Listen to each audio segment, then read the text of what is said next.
Senator, you heard that story, and you've heard similar stories from so many Americans across the country. Yet here we are, and there is still no deal on more aid. Why? Well, Stephanie, before I answer that, and I will, let me say that the only path to real recovery in this country is control of the spread of this virus. We absolutely have to do that. And we on the Democratic side want a dramatic investment in testing so that we can reach the level of testing and the quick results that other countries take for granted. Now, to the specific question that you asked, 85% of the billions of dollars we gave to small businesses will be spent by the end of this week. They have exhausted all of that. It's time to renew the Paycheck Protection Program, and it's a bipartisan belief that we should. It's been bipartisan all along. The question that we're getting down to is what we give to unemployed people across this country. And you heard the lady who owned the restaurant in Arizona say $240 a week. How do you feed your family, pay your rent, pay your utility bills? We believe that the people who are unemployed at this moment in time are not lazy people. We have 5 unemployed people for every job that's open in America. Giving folks enough to get by until this economy starts to open up again is not only good for them, it's good for the economy. So you say let's renew Paycheck Protection Program as is, because $600 billion is an enormous amount of money that a lot of people could use. And we know a lot of that money was misused, and no one seems to be doing anything about it. Let me tell you, Stephanie, we moved quickly. We wrote the bill in 8 days. We put $3 trillion on the street because we saw the desperate situation in our economy.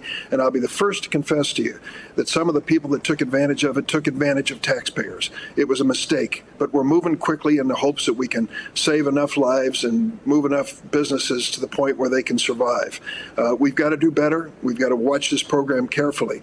But let me tell you, beyond the Paycheck Protection Program, we cannot overlook the reality that we have so many unemployed people for every job vacancy. Employers are filling job vacancies more quickly than any time since 2012. And 70% of the people who have gone back to work, bless them, they've gone back to work, are making less than they did under unemployment. This notion that somehow these people are lazy with their unemployment checks, sitting on the couch, binging on Netflix and eating chocolate-covered cherries is not even close to reality. These folks are struggling to pay their bills, and we've got to stand by them. How can we send people back to work if we haven't sorted out any sort of child care in this country for working families? If we do have virtual school and they can't go to work, what do they do? It's a big part of the coronavirus health and education bill that we put together with Senator Patty Murray of Washington. It's not just school, and school is critical, but it's daycare as well. A safe daycare setting for children so that people can go back to work. That is one of the realities of life in America today, and unfortunately, we haven't convinced the other side to invest in it. If Congress can't come to any sort of agreement, the president is threatening executive action. Is that going to be better for the American people than getting nothing from Congress? Let me tell you, the president has all these theories, his medical quackery theories, his executive order to restore the economy theory. The thing that works is when Democrats and Republicans sit down at the same table with the White House and come up with a bipartisan solution. We did on March 26, 96-0, Democrats and Republicans. Currently, the Republican leaders in the Senate and the House refuse to even enter the room and sit at the negotiating table. That is no way to resolve this problem. We have got to come together. We've got to do it in Congress. The president can make all the claims he wants. He cannot solve this problem by executive order. You know what else the American people aren't getting? Our mail on time. I want to talk about that because there have been a number of concerns about voting in November. And one concern are new policies that the new Postmaster General is delaying service. Is there anything you can do about this?